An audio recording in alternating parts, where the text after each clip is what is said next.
What's going on, everybody? So I have been getting some requests to do some more realistic product demonstrations on the unboxing videos that I have done. So I'm going to go ahead and answer the mail on this video and start by doing a more realistic presentation of one of the products that I've done or more. And we're going to be starting with the Ryobi 3000 PSI 2.3 gallons per minute pressure washer. And if you haven't seen me do the unboxing video on this, I'm going to go ahead and put a link right up there for you, and that just walks through how easy this was and some of the things that I was liking about it, at least for my first impressions, and we'll just leave it at that. Now, if all you want to do is see some basically before and after to kind of figure out whether you want to buy it, I'm going to start putting in some photos now, and you're going to see three sets of before and afters on where I kind of was at one of the hardest sections of my concrete back here. And you can see that it's definitely not the best thing out there, but it is a highly capable pressure washer in my opinion. So now, if you're choosing to stick around for this whole video, then what we're going to do is we're going to do this in three parts. So number one, I'm doing just basically an area cleaning to where my wife was kind of, getting some good views of me pressure washing. You can see the dirt coming up. Then I'm going to do some basically spot corrects to where we were painting and doing some touch-up paint on our patio covering, and then I was just getting up some of the paint that was on the ground. So that's gonna be the second part. And then the third part, I've actually been working on this video for the last week. It's Memorial Day weekend, and so and as a matter of fact, tomorrow Memorial Day, today's Sunday. But I'm gonna be, the third step is me going over this, where I basically just set you up on the tripod. This is probably one of the worst concrete sections on my patio, and so it just walks you through on seeing exactly how I was methodically getting after cleaning this up. And then if you stick around all the way to the end, I'm going to talk to you about the time it took me roughly to do one of these squares, to give you an idea that if you choose to pick up this washer, how long it will take you if you choose to get at your concrete patio or concrete whatever. But anyways, I have a plan in place. It's just time to go ahead and send it.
All right, so part one, you can see that this thing had no problem removing the dirt and just regular grime off of these first few sections. Now we're going to go ahead and jump right into the paint removal. Time to send it.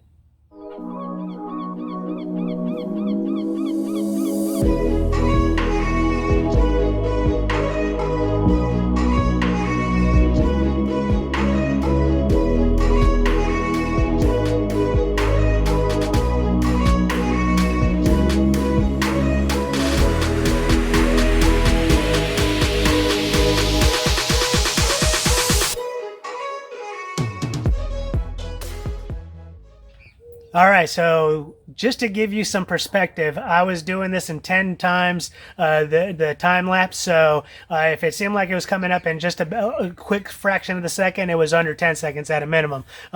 This thing was picking up probably at least a good 95 to 98% of the paint everywhere. There was a few times where it just seems like it would just, some of it was just stained a little bit too much. So maybe if I do this about once a year or so, I should be able to get all the paint up after the sun gets at it for a little bit. But now this next clip, what you're going to see me do is you're going to see me actually in between some of these other clips doing some of the discussing some of the work that I had done, and then some of the work that I was about to get into before we get into part 3. All right, let's send it. Good morning. Well, it is the next day, and I was actually starting to get a lot of puddling over there, so I went ahead and held sort of the hardest for last. Now, I'm not sure what I'm going to be able to get up, but I kind of want to walk you guys through. I got paint over here. I definitely got some sort of rust staining where I've done some metal grinding over here. I don't know what's going to come up. Got some more additional paint right there. You can kind of see where I had been previously before and removed the there was some paint there that I got up, but we got a little bit more. And so, and you can also see the contrast between, you can tell what's definitely going to come up. So what we're going to do is, let me just give you a quick contrast on what that looks like compared to the one that I just did yesterday. So this one, I don't know how well this is coming out in the video due to the shade and the patio covering, but this side looks a lot cleaner. I mean, don't get me wrong, it's not like it's glossy clean or anything, but you can definitely tell the dirt is up. You don't see, there are some stains in there that, they just are, they're stains, but I've been getting up various paint that's probably been down there since the long time of the previous owner. And there are some things here that are just like, I don't know, tar or something that was partially coming up, but not quite fully. Just to give you a feel for what's coming up and what's not. So what we're going to do today is just kind of finish up this video. I'm going to go ahead and set you guys on a tripod and take a look at a couple of these spaces as I get those up. Again, we're really looking at the paint and also some of this staining from what I believe is a metal rusting onto the concrete. Unsure if that's going to come up, but I'm already pretty confident that in places like this where the dirt is, I should be able to get that up looking a lot better. All right, let's send it.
All right, well, the Ryobi pressure washer did pretty good. Got up actually a little, definitely still got some rust stains down here, but it got up a lot more than I was anticipating I was going to be able to get up. And this section was a little harder for me to fully sort of clean out because as soon as you start washing this area, it just pulls up in this particular location. So looks better. Definitely not perfect though, but I'm pretty pleased with the results. Now coming over to this section looks a lot better.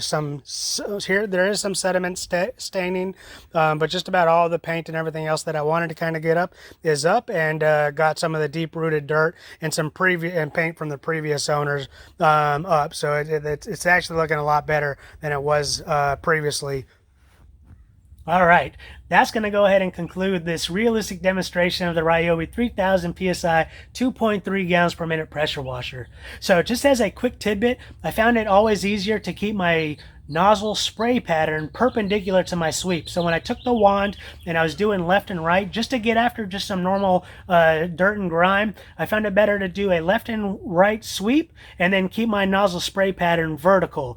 However, when I got to the challenging sections, like I was saying, previous owner had some like red paint or maybe some putty, I don't know what it was, but when I would get to those challenging sections, I found it better to adjust my spray pattern so it was horizontal to the deck, and then try to use my sweeping motion to sort of get up under, and sort of like a spatula motion to get up under and lift up to that tough section. And that did seem to work in almost every situation. But as I mentioned, I'd give you sort of an estimate of how much time it took me. So each one of these blocks is a 8 to 12 foot section, so 96 square feet, and it took me approximately 15 to 20 minutes depending on how many tough sections I was getting after.